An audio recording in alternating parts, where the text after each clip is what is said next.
राजा रउआ खातिर रोवे न देखब तो देखी के आखिर। बताई ना दुखी मत करी त हंस के देखेला करे जाता करे जब फटेला आधाना तोहरे हवेले जाए जाके डाटेला।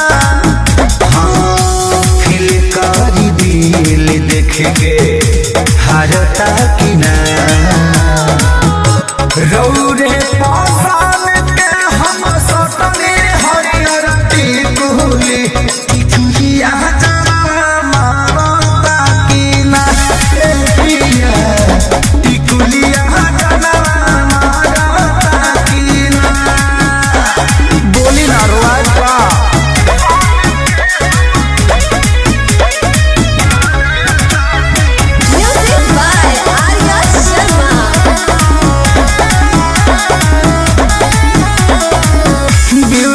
पार्लर जाके केसिया कोई हाईलाइट हो जाए टाइट चली कटी फूल नाइट। आज तरफ जाने बा पूरा चमकता तो हमारा चेहरा के मसाज औरी पालिश भइला बा ए पंकज रौरे खाती फूल बॉडी मालिश भइला अखिलेश खेसरियोनी हरता कि ना रौरे पहचान के हम सतने हरियर टिकुली टिकुलिया जरा मारता कि ना पिया टिकुलिया जरा मारता कि ना।